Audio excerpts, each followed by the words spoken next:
أمتنا تشبه بنيانا وليبقى البنيان قويا، نتعاون في الخير جميعا، نتكاتف في الحق سويا، ولننشر في كل مكان أخلاقا فاضلة عليا بسم الله والحمد لله والصلاة والسلام على أشرف خلق الله سيدنا محمد وعلى آله وصحبه أجمعين. السلام عليكم ورحمة الله تعالى وبركاته. أهلا وسهلا ومرحبا بكم أعزائي المشاهدين والمشاهدات في موضوع جديد وحلقة جديدة من برنامجنا من هنا نبدأ. في الحقيقة موضوعنا اليوم موضوع مختلف تماما، لأنه أنا الحلقة عديتها من خلال لقاءات وورش عمل مع بعض الأخوة والأخوات. في الأيام الماضية كان عندي ورشة عمل مع مجموعة من الأخوات والإخوة، وكانت هي جزء منه أونلاين. فطرحنا السؤال في خلال الورشة العمل، وكان السؤال كالآتي: إذا سألنا أنفسنا طيلة السنوات الماضية من عمرنا، هل نحن راضين عن أنفسنا؟ فكان هذا السؤال تقريبا طرحناه في الورشة عمل، ويمكن نحن يعني نطرح السؤال كذلك للأخوة والأخوات المتابعين لنا في قناة السلام إن شاء الله، ونسمع تعليقاتكم وآراءكم في هذا السؤال. نرجع نعود للأجوبة. أنا حأختصر بعض الأجوبة اللي كانت من قبل الأخوة والأخوات اللي شاركونا في الورشة.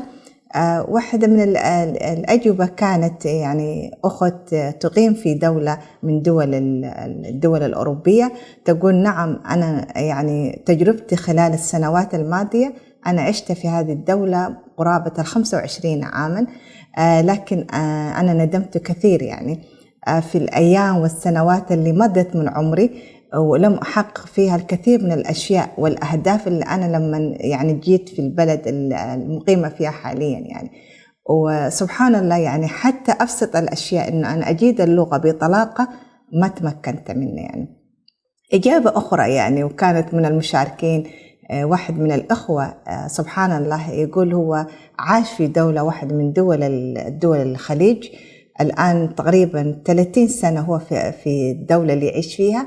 يقول في بداية أيام الوظيفة والعمل كان مرتبه يعني أكثر من $2000 في الشهر، فمرت السنين ومر الزمن وأنا لم أدخر ولا شيء من المال اللي يعني من المرتب، وما حققت الأهداف اللي أنا فعلا من أجلها هاجرت وتقربت سنين طويلة من عمري. الإجابة اللي كمان واحدة من المشاركات تقول: أنا هاجرت لبعض الدول وكانت عندي فرصة كان في مجال واسع إن أنا أطور نفسي، أتعلم، أكمل دراساتي، لكن انشغلت والتهيت يعني بالعلاقات الاجتماعية وزيارات هنا وهناك يعني، وبرامج يعني ما قدرت تسيطر عليها. آخر إجابة يمكن من المشاركين يعني كانوا معانا يقول إنه واحد من الإخوة: أنا يمكن انخرطت في عمل تطوعي ووقتي كله فقط كان العمل الإنساني، يعني أخفقت في أشياء كثيرة، في تربية أبنائي، في علاقاتي مع أسرتي، علاقاتي مع أهلي، صلة الأرحام. فيقول أنا يعني ندمت كثير جدا يعني لما يعني بدأ يحسب ويعد السنوات والأيام اللي مضت من عمره، فيشعر بندم يعني. سبحان الله. هذه كانت هي نماذج، يمكن كانت هنالك إجابات كثيرة جدا، بس أنا اختصرتها لأنه نسبة لضيق زمن الحلقة. وحنبدأ نناقش الموضوع. أين المشكلة ومن أين نبدأ؟ حقيقة كلنا نسأل أنفسنا، أي واحد مننا الآن يعيش في مكان ما، يمكن مننا من قضى يمكن فوق 10 سنوات. طيب لماذا الندم؟ إذا نحن نشعر بالندم في هذه يعني ممكن في تقييمنا لتجربتنا، في تقييمنا للسنوات اللي مرت من عمرنا، ونحن مسؤولين عن هذا العمر والزمن اللي مضى من عمرنا. طيب أين المشكلة؟ يعني لو يعني سبحان الله لو الواحد سأل نفسه كانت المشكلة وين؟ إذا كنت أنا بتغاضى مرتب عالي جدا، أنا كان عندي مساحة من الوقت، كان عندي فرص كثيرة جدا لكن ما استغليتها. حقيقة المشكلة تكمن في الآتي: أولا الشعور بالمسؤولية وضبط الذات. في حديث الرسول صلى الله عليه وسلم يقول: كلكم راعي وكلكم مسؤول عن رعيته. طيب، موضوع المسؤولية وضبط الذات، يعني في بعض الإخوة والأخوات أنا أشعر بمسؤولية أنا كأميرة مثلا، مسؤولية اتجاه بيتي وزوجي واتجاه تربية أبنائي، لكن تنقصني مسألة ضبط الذات، يعني أنا ما أعطي لكل ذي حق من حقه. فإشكاليتنا أن احنا تبدأ من هنا، أن مسؤوليتنا الأخ اللي كان وقته كله فقط هو حصر نفسه في مسؤوليته فقط في العمل التطوعي. لماذا المسؤولية وضبط الذات؟ لأنه نحن عندنا أدوار كثيرة في الحياة، وهذه الأدوار يعني يلزم واجبات تجاه هذه الأدوار. نبدأ أولا، نحن دورنا في حياتنا يمكن يعني حتى الأسئلة واحدة في أثناء النقاش سألنا: ما هو دورك في الحياة؟ يمكن واحدة من الأخوات قالت إنه يمكن عندها فقط 2 أو 3 أدوار في الحياة، لكن في الحقيقة نحن لنا أدوار متعددة جدا، وهذه الأدوار متداخلة فيما بينها. لو بدأنا بدوري أنا مثلا أميرة كشخصية، أنا دوري أنا اتجاه نفسي، يلزم إنه اتجاه نفسي دوري في مسألة يعني دوري أنا في اتجاه أن أنا عندي الجانب العقلي، الجانب الروحي، الجانب الصحي. يعني إذا لم أنا أعطي لنفسي وقتي، إذا لم أعطي اهتم بصحتي، اهتم بالجانب الروحي، فحتكون هنالك في خلل في حتى في أدائي في حياتي، في ممارساتي لحياتي العامة. فيبدأ من هنا، يعني يمكن الخلل يبدأ الشعور أنا بالمسؤولية تجاه دوري أنا كأميرة، أعطي لنفسي وقت في اهتم بصحتي، اهتم بكل الأشياء. يمكن أنا يستحضرنا في هذا الموقف الاهتمام بالذات واهتمام أنا مسؤوليتي تجاه نفسي. أتذكر في ماليزيا في الفترة اللي نحن يمكن كنت عايشة فيها، عندهم التشاينيز عندهم برنامج رياضي، سبحان الله، هم يمكن أعمارهم يعني من الخمسينات، يعني في هذا العمر، يعني فتجد إنه هذه هي مجموعة من الكبار السن، عندهم برنامج رياضي يبدأ بعد صلاة الفجر.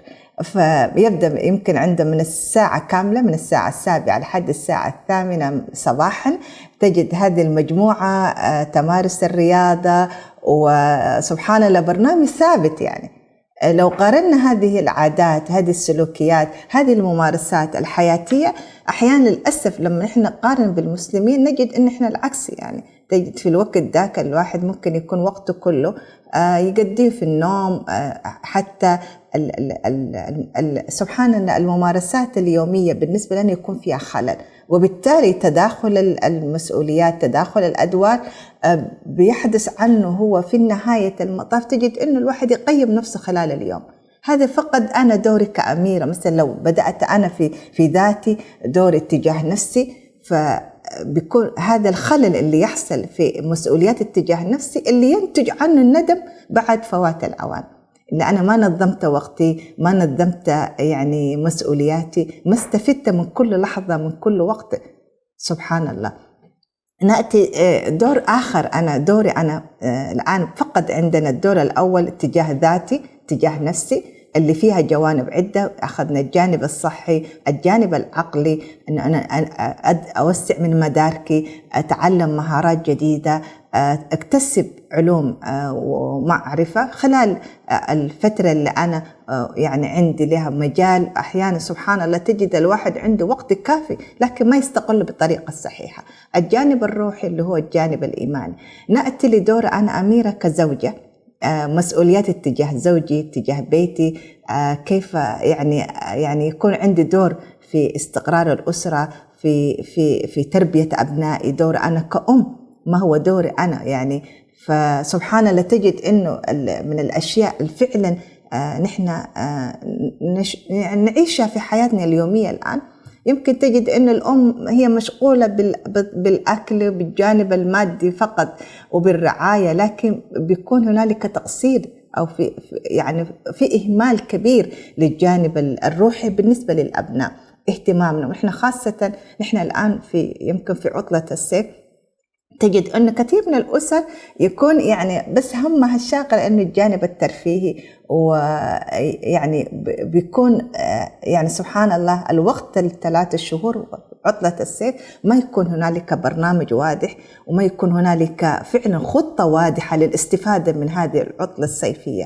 وبالتالي تجد أنه كثير من الأخوات في اتصالات، في لقاءات، سبحان الله تجد إنه الأمهات والأولياء الأمور عموما يعني يشتكوا كثير من مشكلة الأجهزة، إنه خلاص الطفل ما عنده وقت، عنده فراغ.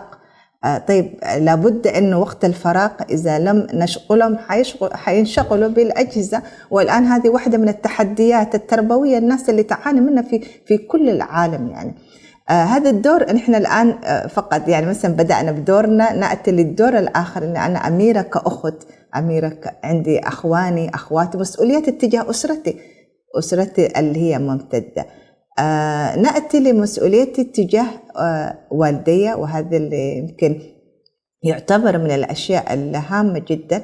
وأنا تستحضرني قصة واحدة من الأخوة اللي وصل درجة علمية، كمل الدكتوراه، وكان هو رائد في مجال عمله، في مجال التأهيل لنفسه، لكن للأسف الشديد يعني توفى والده. وكان يحكي لي يقول لي أنا قصرت كثير جدا، يعني أنا أشعر بالذنب لأنه أنا كنت يعني وقت كله فقط في دراستي وفي عملي، لكن بعد وفاة والده فعلا يعني شعر بالندم وشعر بالحسرة كيف كان أنه قصر في هذا الجانب.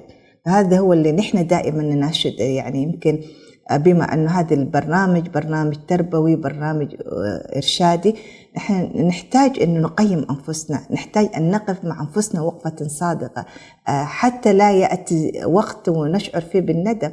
وهذا اللي ما نحن كنا نشعره من خلال الإجابات الصادقة في ورشة العمل مع الأخوة والأخوات. فموضوعنا هو التوازن قوة. إذا لم نتوازن في أدوارنا، إذا لم نتوازن في تحملنا للمسؤولية، حقيقة يحصل الخلل، والخلل ينتج عنه سبحان الله بعد تقدم في العمر، بعد فترة من في مرحلة عمرية الإنسان يشعر يعني يقيم نفسه، يشعر بالندم لأنه لم يكن متوازن في علاقاته، لم يكن متوازن في مسؤولياته تجاه ما يحيط به. يعني المسؤوليات تتعدى، يعني ليس فقط في صلة الرحم أو أنا اتجاه أسرتي، لا، مسؤوليتي أنا كمواطنة، مسؤوليتي أنا كمقيمة في هذه البلاد، مسؤوليتي أنا كموظفة في هذه المؤسسة اللي أنا أعمل فيها. فإذا حصل أي خلل في مسؤولياتنا، لأنه نحن عندنا أدوار متعددة، هذا الخلل اللي ينتج عنه الندم في نهاية العمر. فيعني يمكن أنا أختم بقصة استحضرتني، واحدة من القصص اللي كانت يمكن من الحالات أو بعد المشاكل التربوية اللي مرت علي في فترة. فتقول واحدة من الطالبات، هي مرحلة متوسطة، فكانت تحكي لي تقول لي أنا كان نفسي يوم من الأيام إن أم وأبوي يحضروا اجتماع أولياء الأمور في المدرسة اللي كانت تدرس فيها. فده اللي نتج عنه سبحان الله أصبحت العلاقة ما بين الأم والبنت يعني أصبح يعني فعلا ما في أي علاقة حب ولا علاقة مودة بيناتهم، نتيجة لأن احنا قصرنا في مسؤولياتنا تجاه أدوارنا.